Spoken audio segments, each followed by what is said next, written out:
About shalom, everyone. I was thinking about some of the stuff that Howard talked about last week, when he was talking about the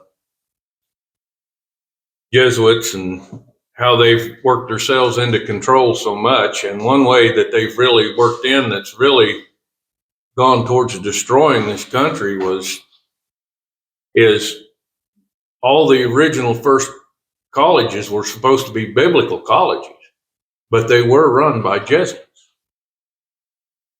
So they got to input their thoughts and their beliefs and what they wanted. And all the preachers that came out back then came out of those colleges. And they scattered them all over the country. And that's where they brought in a lot of the things that aren't biblical that people do today. Cemetery school. Yep, cemetery school. I know we kind of say a lot about what a lot of Christian churches teach and the wrongness of it and things, but it's important to understand that we don't hold any enmity about the people. It's just what's being taught and how it's been passed down through the years. A lot of people don't know. I mean, we still love the people. It's not anything against any of the people. It's against the teachings that have been brought about that aren't biblical. And if you look at how higher education works, I know what I went through, every class that you went through, you have to write a big paper for. And your research, if you really want to get a good grade on that paper, you either include something that the professor has written or somebody that he follows has written to get a better grade. And that's how things get passed along. Because when they get their higher PhDs and master's degrees, a lot of times, what they have to do is, they come up with an idea. They don't look and read what's true first and then make something from that a lot of times. What they really try to do is come up with something new, something different, because that's going to get you a better grade with the ones that you're trying to impress. So if you can, and then what they do, they come up with the idea and then they try to find something to prove it. And I think that's how a lot of the habit of just pulling out little pieces of stuff gets brought into what's supposed to be the understanding of Yahweh and His Word. Because, if you can take a little piece of a verse, you can make it sound like anything if you don't use context. And, that happens a lot. And, one of the places, and I think that's why they push so hard for Shaul's writings, is because it's so easy to twist them to what you want people to believe. I mean, if you want to do away with the following of Torah, you can pull pieces and parts out of Shaul's writings and do it pretty easy. Even I could do it, and I'm not all that intelligent. I know about anybody could. But I think that's one of the ways that things have gotten so mixed up over the years. They've used that to push their agendas and their beliefs on what they want people to believe instead of the truth. I mean, how many times have you been talking to somebody and have them say, well, I heard a preacher so-and-so say such and such, and then you ask them, well, what does the Word say? Well, I guess I probably should read it. Yeah, you probably should, because that's Yahweh speaking to us through His Word. And I think I'm preaching to the choir here. I think we're all pretty much there, but it's just something that came to me this morning when I was preparing for a message. And, it usually seems like the things that come up last minute usually work out better than the ones that I study for. So And, I was thinking, how about we'd start in Romans 7, in 7 and 8, in that area. That's where a lot of I'll use the term Christian churches get their reasoning for doing away with Torah and not having to keep Torah and not having to do the things of Yahweh. That, this once saved, always saved. As Cody read earlier, if you're once saved, always saved, then why do they even need to open the books at the final judgment? It says those whose names are in the Lamb's book of life will go on to salvation, and those that aren't will burn in the lake of fire. So, if you're once saved, always saved, then why even have a final judgment? Just something that came to mind. Okay, it's page 1095 is Romans 7 in the Blue Book. Or do you not know, brothers, for I speak to those knowing the Torah, that the Torah rules over a man as long as he lives.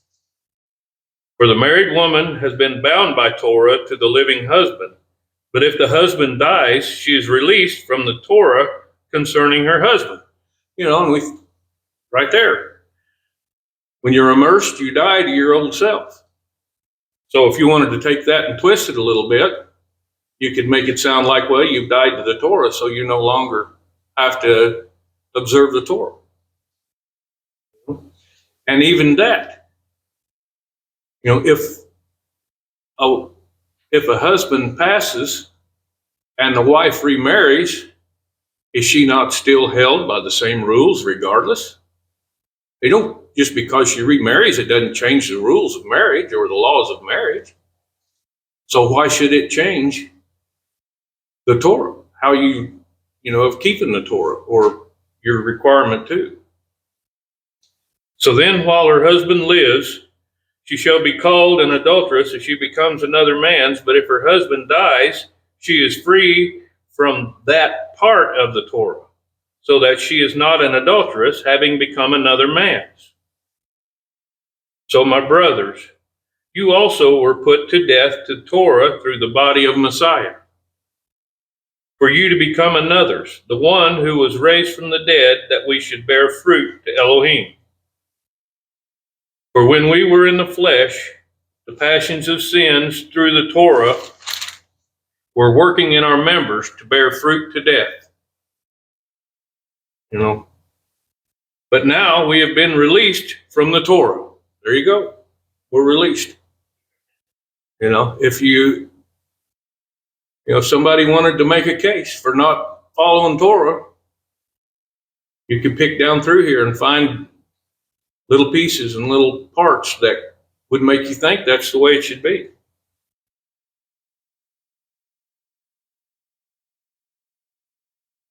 Having died to what we were held by, so that we should serve in newness of spirit and not in oldness of letter.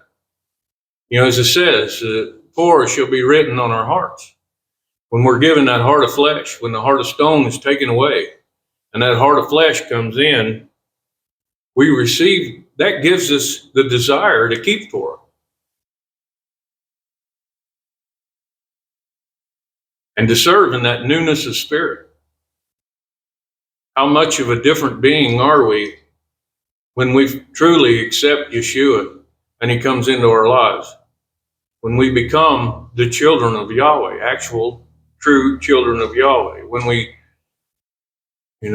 how many times before coming into Torah did you have a thought that, well, I might be doing something that's not aligned, that doesn't align with Yahweh's Torah? Have you ever thought that before?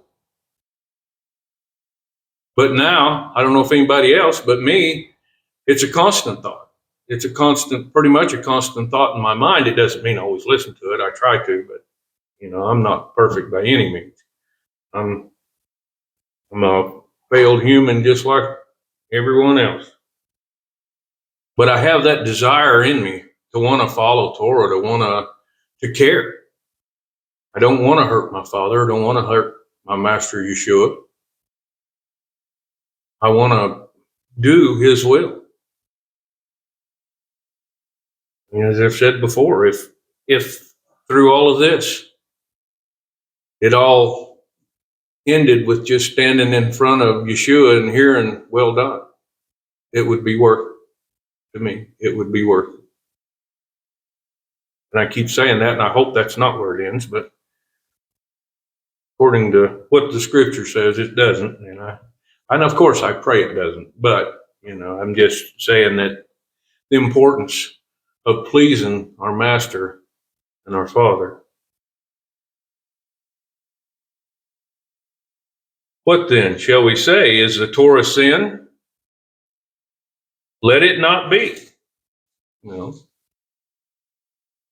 That's something they like to leave out a lot, is those let it not be. However, I did not know sin except through the Torah.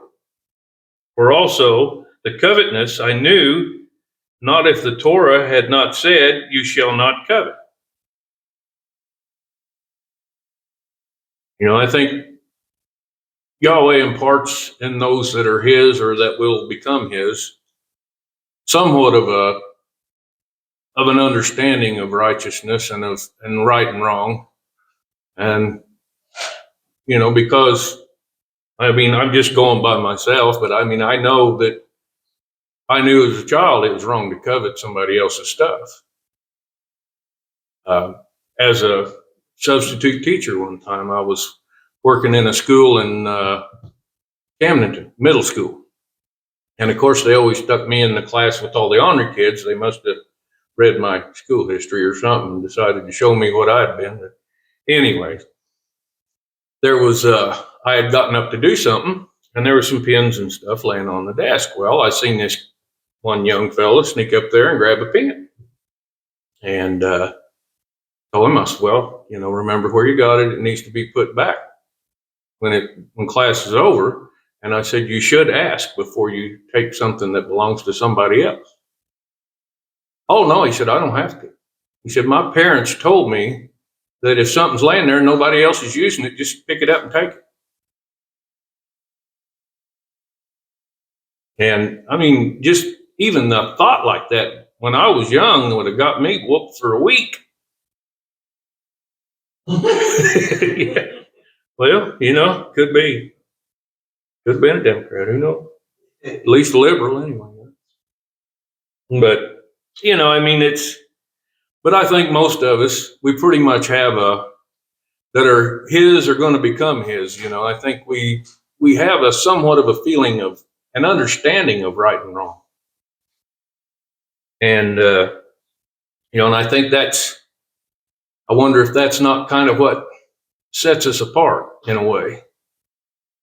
Because it says there will be those, even after the 100-year opportunity to come to Yahweh.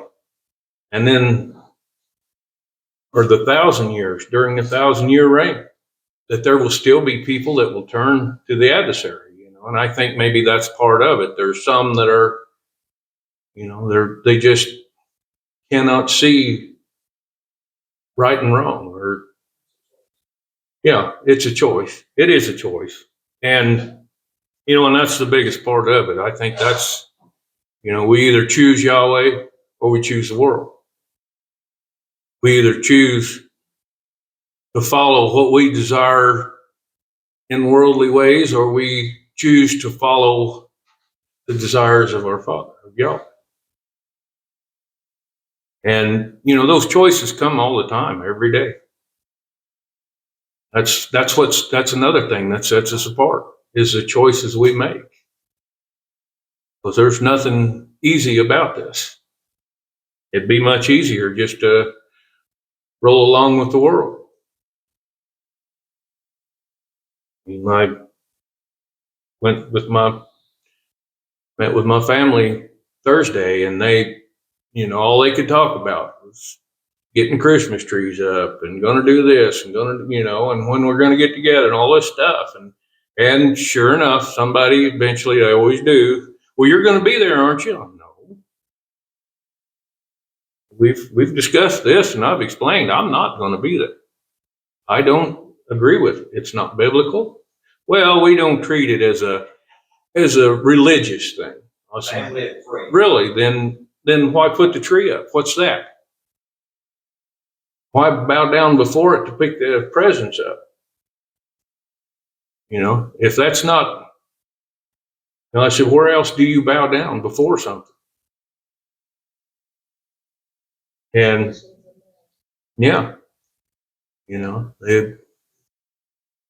how many times they bow down before the cross? You always see every church, there's an altar, and right up on the back, there's a cross. They're bound down before the cross. They're not. And I can't see all the songs and all the talk of the old rugged cross. Well, I'm sorry, but I don't want to, if I believed that my master and Messiah was killed on a cross, I sure as heck wouldn't want to worship one. I sure wouldn't want to give power to it. You say they'll cherish it. Yeah, even says they cherish the old rugged cross. I mean, that's, as I've learned truth. I mean, I don't say it to diminish the concern I have for others, all the people in the Christian church, all the Catholics, all them folks. I mean, there's good folks in a lot of them places. They just have not been given the truth yet. Their eyes has not been opened, and I don't love them a bit less. I still care about them. I pray for them, but it's up to Yahweh when the truth comes to them. It's not up to us. I mean, if it's up to us, everybody'd be here. Yahweh will have to open their ears. Yeah. If Yahweh doesn't open their eyes and their ears and their hearts to see truth, I mean, I never saw it until he opened my eyes to it. I tried to read the scriptures for years and years and years, and I couldn't get heads or tails out of them. I get a little neat story every once in a while, and that was about it. And, until he opened my eyes and showed me his truth in them, there was no sense in it to me. But now I see the truth, and there's still times I get confused. I ain't gonna say I got it all, but but the problem, like I say, the problem is when we try to nitpick and take a little piece of a verse here, or maybe even just one verse out of a chapter, and use it to try to prove something out of context, we're defaming the word of Yahweh. Okay, I'll go back to read a little bit. What then shall we say? Is the Torah sin? Let it not be. However, I did not know sin except through the Torah. For also the covetous I knew not, if the Torah had not said, you shall not covet. But sin, having taken the occasion through the command, did work in me all sorts of covetousness. For apart from Torah, sin is dead. So in other words, Torah tells you what sin is. And I was alive apart from the Torah once, but when the command came, the sin revived and I died. And the command which was to result in life, this I found to result in death. For sin, having taken the occasion through the command, deceived me, and through it killed me. Think about that. For the sin, having taken the occasion through the command, deceived me, and through it killed me. that can't confuse you all on its own. Nothing can. I mean, we know that this is coming from a Torah-keeping follower of Yeshua. You know, if you want to claim that this is somebody who did away with all that Jewish stuff, then, you know, you can read into it about anything you want to. But that's not who he was or what he was.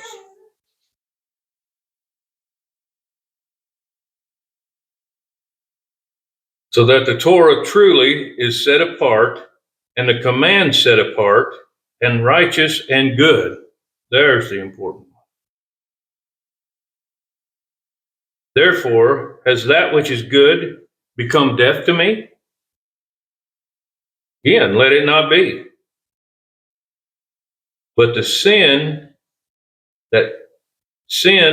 might be manifest was working death in me through what is good. So in other words, without knowing good, how can we know sin?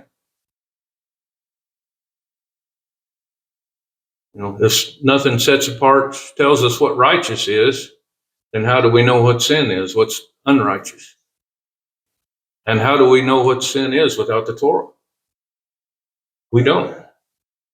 Torah, that we know that anything that's against the Torah of Yahweh is sin.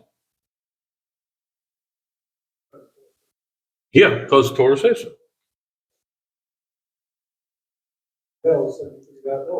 Yeah. You know, I think what Shaul's saying is, you know, if we didn't have the Torah to know what is good, how could we know what is sin?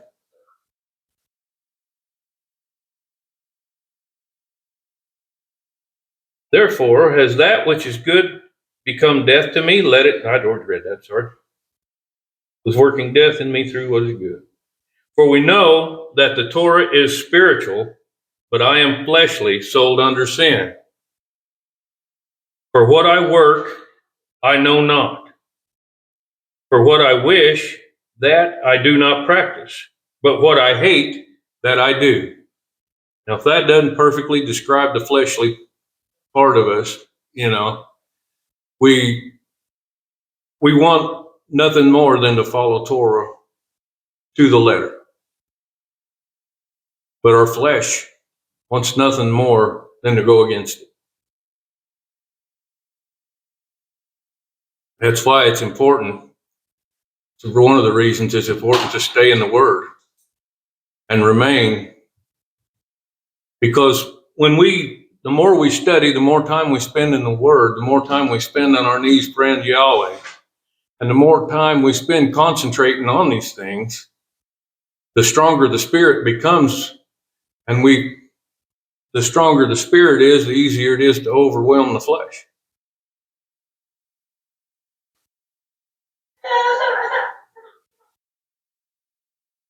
I lost my spot. Okay.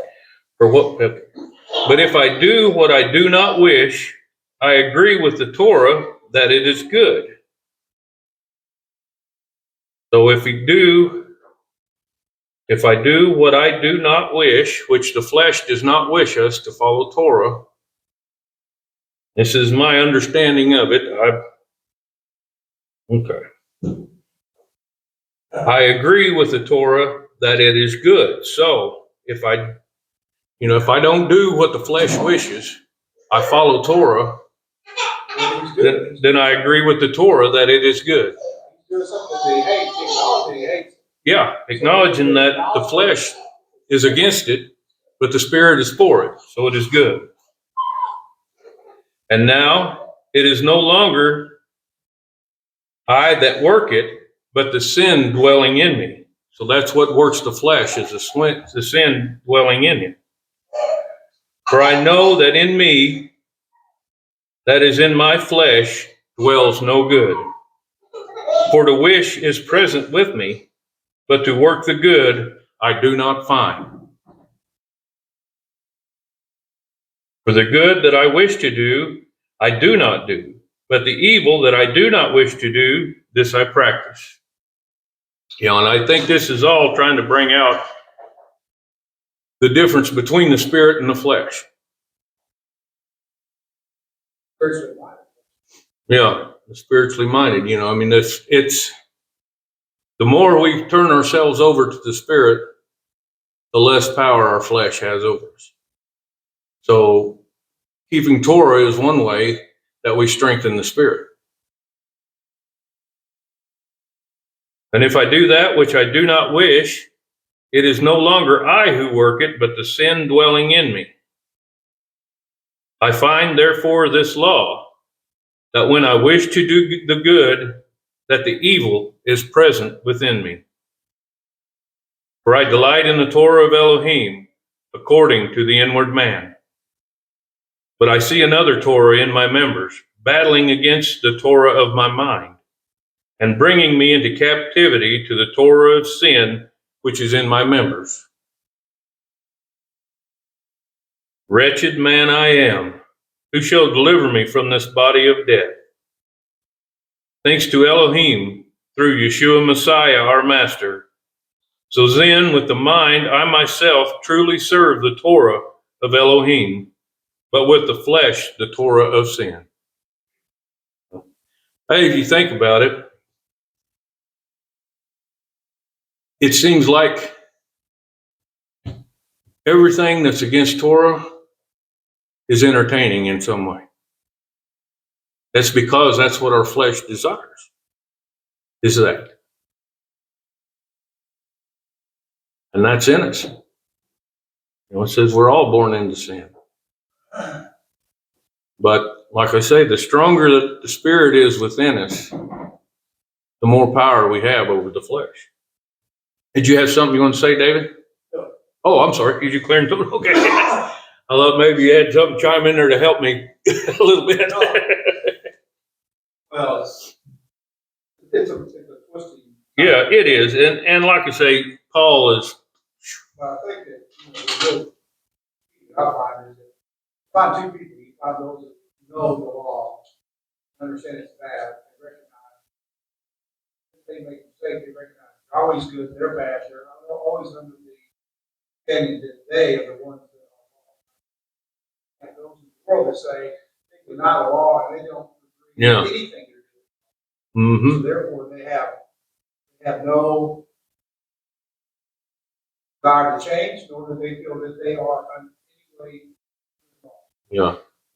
Yeah, I mean, That's really, yes. No, Yeah. another thing too, and I didn't know what was going on around here, but I was talking to a guy the other day, and his wife's the music person.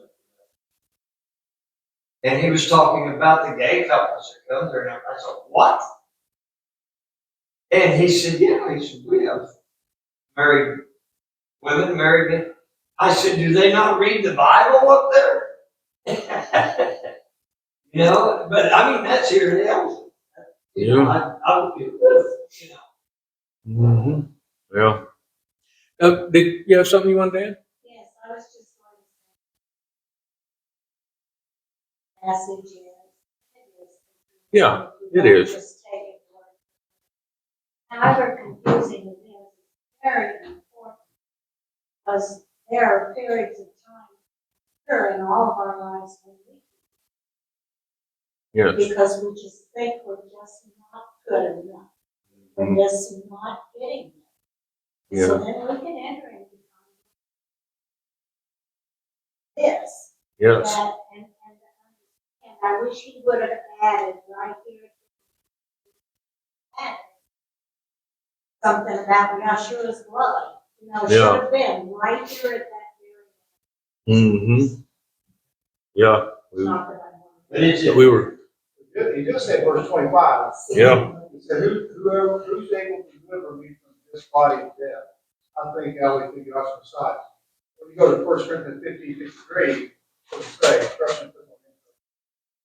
Calvary puts on him. The promise of Yahweh is Calvary. I think that 15:53, put that note right there, verse 25.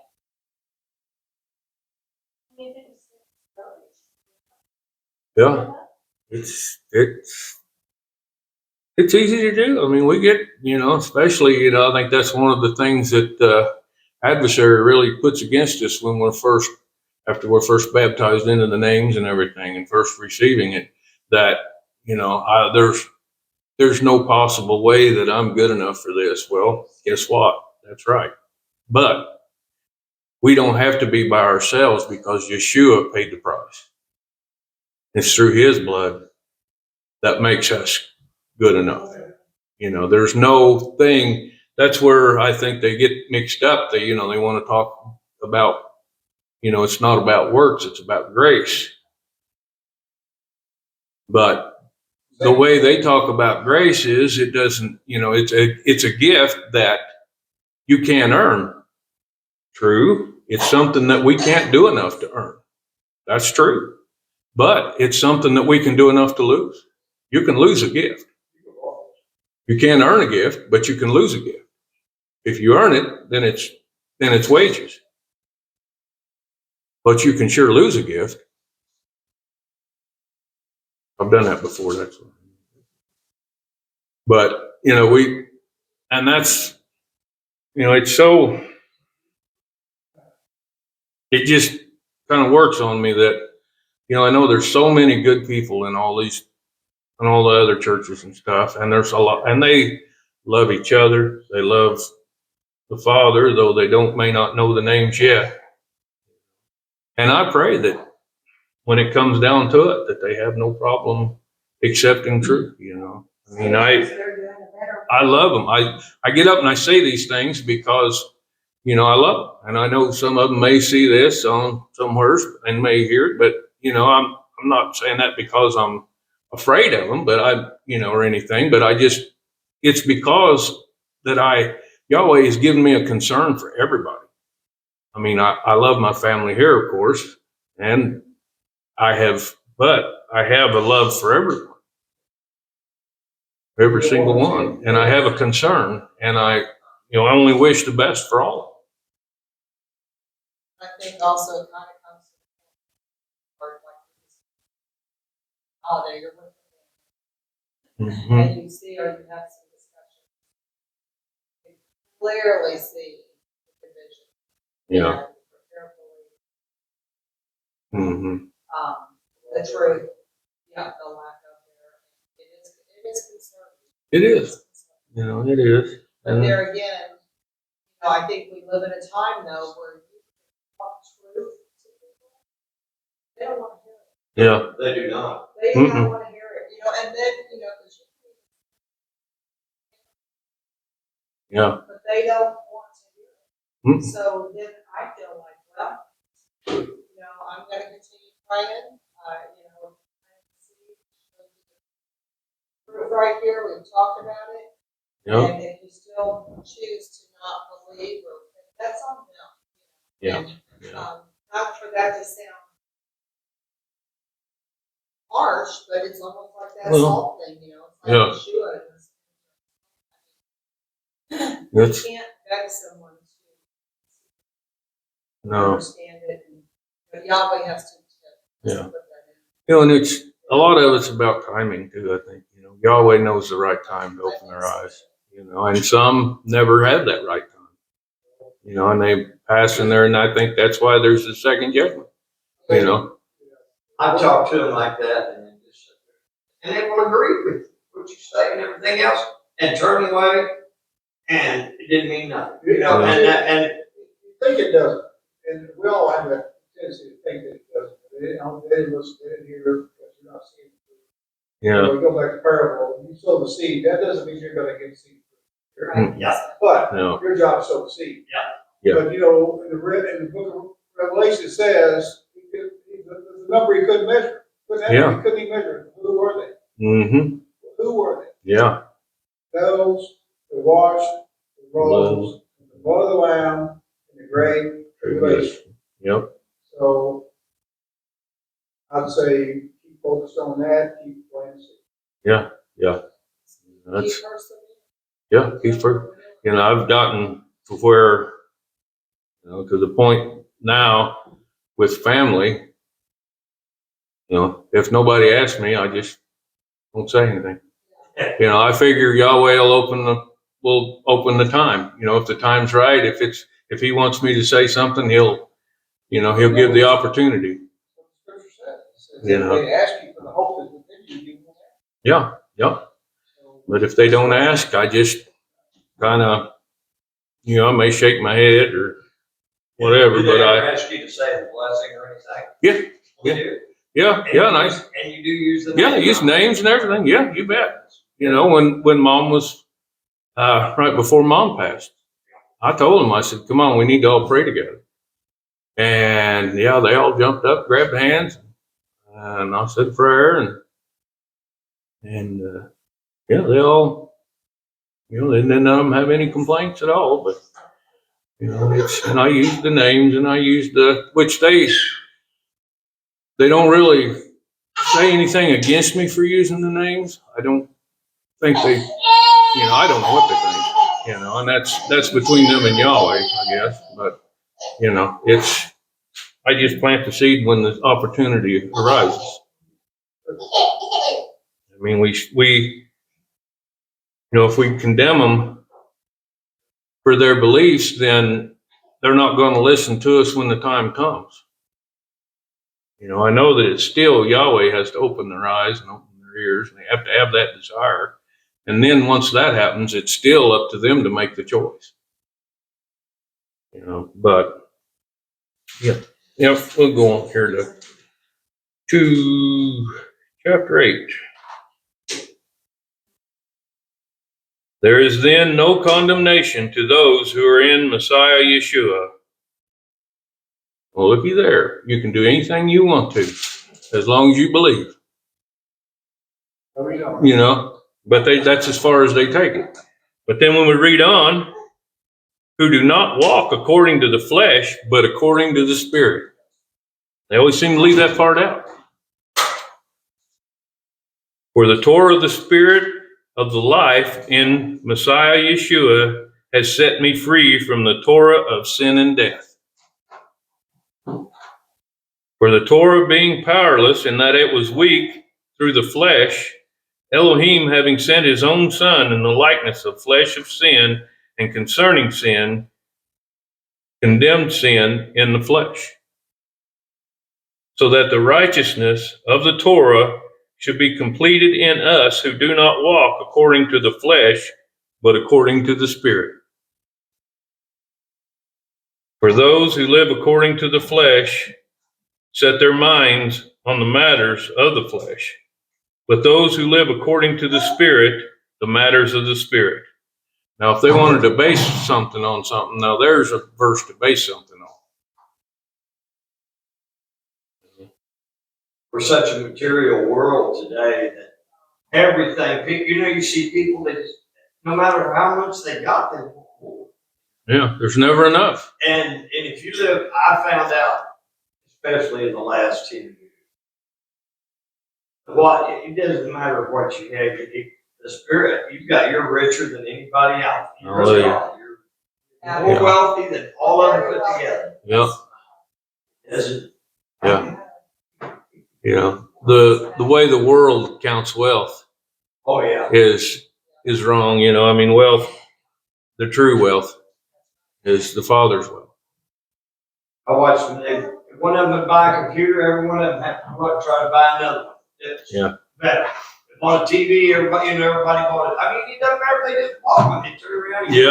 Yeah.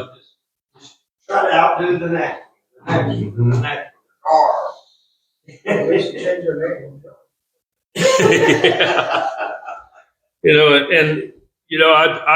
I kind of chased those ideas for most of my life, and then when Yahweh finally opened my eyes to understand that there's nothing this world has to offer that I really need.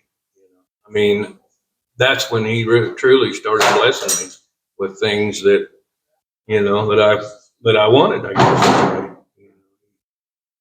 I think that when I finally understood that I didn't have to have the new everything and the best of everything to be happy with what I had, then that's when he started blessing. Remember the oldest daughter, she had Her van might have been worth $14,000. I think she owed $40,000. Just kept trading. Oh, well, my payment's only $17 more. I said, yeah, for how many more years? For the mind of the flesh is death, but the mind of the Spirit is life and peace. Because the mind of the flesh is enmity towards Elohim, for it does not subject itself to the Torah of Elohim, neither indeed is it able. And those who are in the flesh are unable to please Elohim. But you are not in the flesh, but in the Spirit. If indeed the Spirit of Elohim dwells in you, and if anyone does not have the Spirit of Messiah, this one is not his. And if Messiah is in you, the body is truly dead on account of sin, but the Spirit is life on account of righteousness. And if the Spirit of him who raised Yeshua from the dead dwells in you, he who raised Messiah from the dead shall also give life to your mortal bodies through his Spirit dwelling in you. I mean, that's really pretty plain. Why do they not go to those verses and read them when they want to try to make a point? So then, brothers, we are not debtors to the flesh, to live according to the flesh. For if you live according to the flesh, you are going to die. But if by the Spirit you put to death the deeds of the body, and you shall live. Oh, sorry, I threw the and in, apologize. For as many as are led by the Spirit of Elohim, these are the sons of Elohim. For you did not receive the spirit of bondage again to fear, but you received the Spirit of adoption, by whom we cry out, Abba, Father.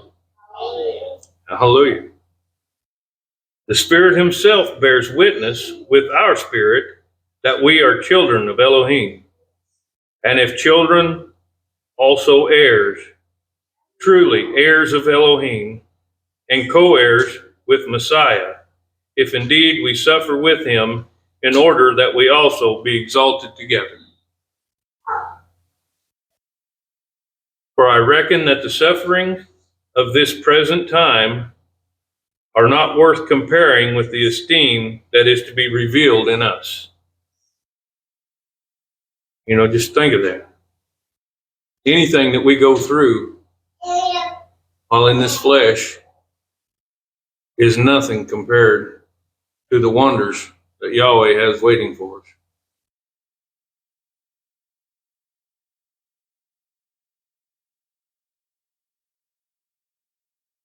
For the intense longing of the creation eagerly waits for the revealing of the sons of Elohim. For the creation was subjected to futility, not from choice, but because of him who subjected it in anticipation, that the creation itself also shall be delivered from the bondage to corruption into the esteemed freedom of the children of Elohim.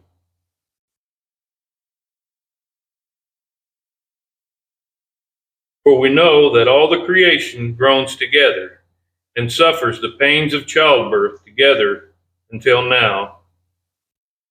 And not only so, but even we ourselves, who have the first fruits of the Spirit, we ourselves also groan within ourselves, eagerly waiting for the adoption, the redemption of our body. For in this expectation we were saved. But expectation that is seen is not expectation. For when anyone sees, does he expect it? And if we expect what we do not see, we eagerly wait for it with endurance. We endure to the end. And in the same way, the Spirit does help in our weaknesses. For we do not know what we should pray, but the Spirit himself pleads our case for us with groanings unutterable. You know, has anybody else been in that situation where you kneel down to pray and you just can't find the words?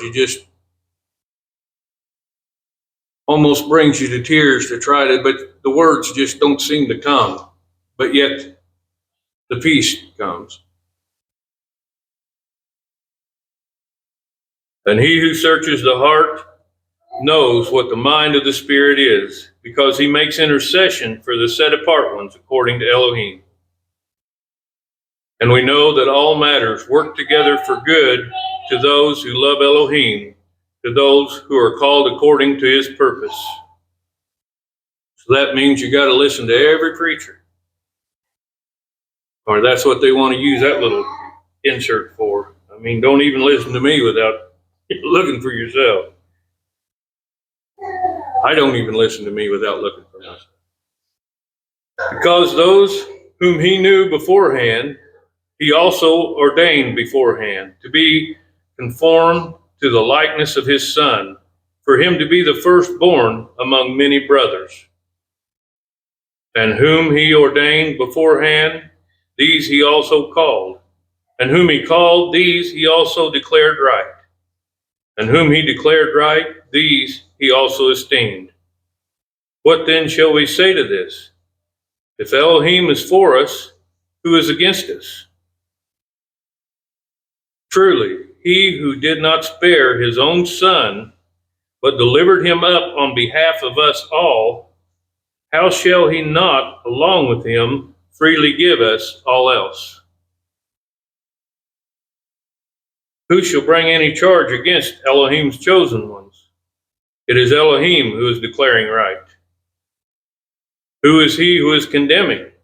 It is Messiah who died, and furthermore is also raised up, who is also at the right hand of Elohim, who also makes intercession for us. Who shall separate us from the love of Messiah? That's another one they like to use a lot. You know, they claim that you cannot separate yourself from the love of Messiah no matter what you do, how many sins you commit, no matter once saved, always saved. But true, he still loves everyone, and he's, as he said, wishes that none would perish. But that doesn't mean that he is going to accept everything we do.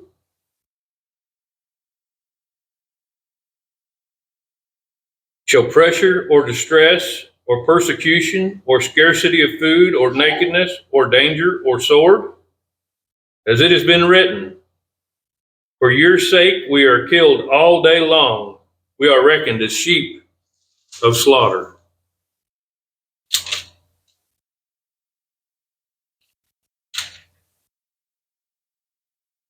If they would read the rest of that. But in all this we are more than overcomers through him who loved us. For I am persuaded that neither death nor life, nor messengers, nor principalities, nor powers, neither the present nor the future, nor height, nor depth, nor any other creature shall be able to separate us from the love of Elohim, which is in Messiah Yeshua, our Master. Hallelujah. They'll tell you on that deal there, no, we won't have to go through any of that. We're going to be raptured. Yeah, going to be raptured, because nothing can separate us from his love. And then nothing can separate you from his love. He still loves you, but that don't mean he's going to allow you to, to live in a life of sin and still claim salvation. One I can't understand is when Yeshua, he specifically says, there is no greater man that ever lived than John the Baptist. Yes. And what did he do when they beheaded him? I mean, he could have took a whole army of people in there and got him out there and did that. Yep. And they think that we are good enough to be. Yeah, I think that's, Or John or any of those that were killed. yeah. Yeah, it goes into, I think that goes into the lot of the faith. Bad things are going to happen on this earth. Yeah, Cody. I got something to say about that. Very. Mm-hmm. Ezekiel chapter 13, verse 20. Yeah. Capture people. This is King James Version. Wherefore thus saith the Lord God, thou with Behold, I am against your pillows, where with ye there hunt the souls of them to make them fly, and I will tear them from your arms. I will let the souls go, even the souls that ye hunt, to make them fly. So, and keep on going with this rapture doctrine. You hunt them to make them fly to save your souls. But, So that goes. 13, Ezekiel 13, that's one that I use. Thy kingdom come, thy will be done on earth as it is in heaven. He's coming. Mm-hmm. Yeah, you know, if we're going to be with him and he's going to be here, what are we going to do in heaven? I was with a friend, I worked with a long talk about it.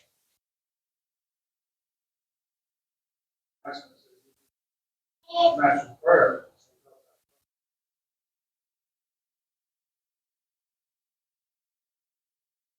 How will it?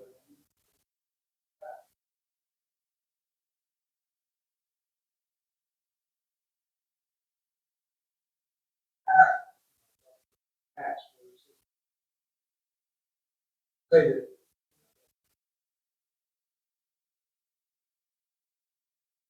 He's not there. Yeah. Use a New Jerusalem. Mm-hmm.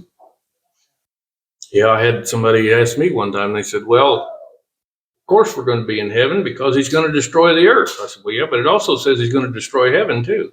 It's going to be a new heaven and a new earth. So what you got to say about it?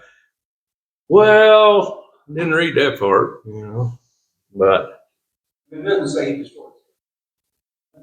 yeah, cleanse it. That's another line. Well, it says it'll be a new heaven and a new earth. Reuse it. Never destroys it. Burns it down with fire, because that's where you got. Yeah, I know destruction, but It was yeah. the time to burn it down to the foundations again. But he cleansed it some. Yep. Because of what you.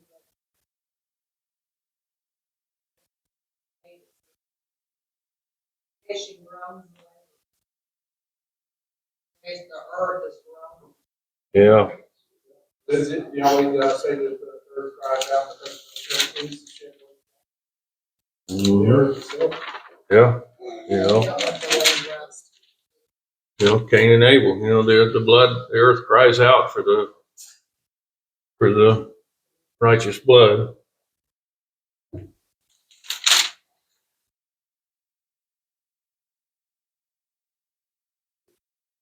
We'll go on into 9 ways here anyways, I guess. I speak the truth in Messiah. I do not lie, my conscience also bearing me witness in the set apart spirit, that I have great sadness and continual grief in my heart. For I myself could have wished to be banished from Messiah for the sake of my brothers, my relatives according to the flesh, who are the children of Israel, to whom is the adoption and the esteem and the covenants, and the giving of the Torah and the worship and the promise, whose are the fathers, and from whom is Messiah according to the flesh, who is over all, Elohim blessed forever. Amen. However, it is not as though the word of Elohim has failed, for they are not all Israel who are of Israel. Neither are they all children, because they are the seed of Abraham. But in Yitzhak your seed shall be called. That is, those who are the children of the flesh, these are not the children of Elohim, but the children of the promise are reckoned as the seed. For this is the word of promise. At this time I shall come, and Sarah shall have a son. And not only so, but Rebekah, having conceived by one, our father Yitzhak. Yet before they were born, or had done any good or evil, in order that the purpose of Elohim, according to choice, might stand, not of works, but of him who calls. It was said to her, the greater shall serve the lesser. And it has been written, Jacob I have loved, but Esau I have hated. When we look at that, what did Esau do? Sold his birthright. We've been given a birthright into the kingdom. And if we profane that birthright, could that separate us from the love of Yahweh? Don't know. It did for Esau. What then shall we say? Is there unrighteousness with Elohim? Let it not be. For he says to Moshe, I shall favor whomever I favor. I shall have compassion on whomever I have compassion. So then it is not of him who is wishing, nor of him who is running, but of Elohim who shows favor. For the scripture says of Pharaoh, for this same purpose I have raised you up, to show my power in you, and that my name be declared in all the earth. So then he favors whom he wishes, and he hardens whom he wishes. Then you shall say to me, why does he still find fault? For who has resisted his counsel? But who are you, O man, to talk back to Elohim? Shall that which is formed say to him who formed it, why have you made me like this? Does not the potter have authority over the clay? From the same lump to make one vessel for value and another not for value. And if Elohim, desiring to show wrath and to make his power known, with much patience tolerated the vessels of wrath prepared for destruction, and that he might make known the riches of his esteem on vessels of compassion, which he had prepared beforehand for esteem, even whom he called, not only us of the Yehudim, but also of the nations. And he says in Hosea too, I shall call them my people who are not my people, and her beloved who is not beloved. And it shall be in the place where it was said to them, you are not my people, there they shall be called sons of the living Elohim. And Yeshayahu cries out on behalf of Israel, though the number of the children of Israel be as the sands of the sea, the remnant shall be saved. For he is bringing a matter to an end, and is cutting it short in righteousness, because Yahweh shall cut short a matter on the earth. And as Yeshayahu said before, if Yahweh of hosts had not left us a seed, we would have become like Sodom, and we would have been made like Amorah. What shall we say then? That nations not following after righteousness have obtained righteousness, even the righteous of belief? But Israel, following after the Torah of righteousness, has not arrived at the Torah of righteousness. Why?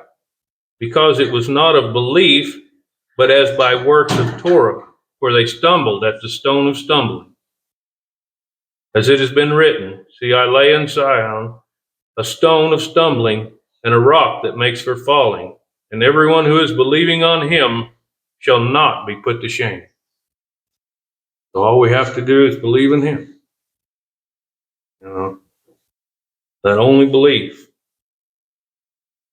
And then while we're talking about this stuff, I did some studying on this dispensationalism, and I can't find anything good about it.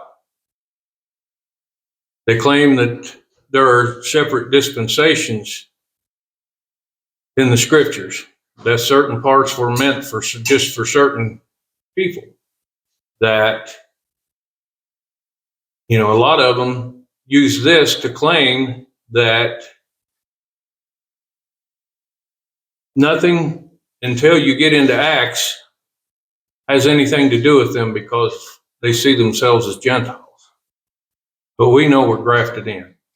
We're chosen and we're grafted in. And some of us may even be blood. We probably many, if not all of us, have Israelite blood in some manner. But this idea, all of Yahweh's word is for all his people. if you want to be a child of Yahweh, you need to accept all his word, not pick pieces and portions. Not come up with an idea and then search through there to find little snippets that's going to make you think you're right. Go ahead and read it all. See what it's actually really talking about. Because it's so easy to twist a little portion of something and make it sound like something completely different. And I don't believe that's what Yahweh had in mind for any of us. And I guess that's pretty well what I got. Howard, got something to say?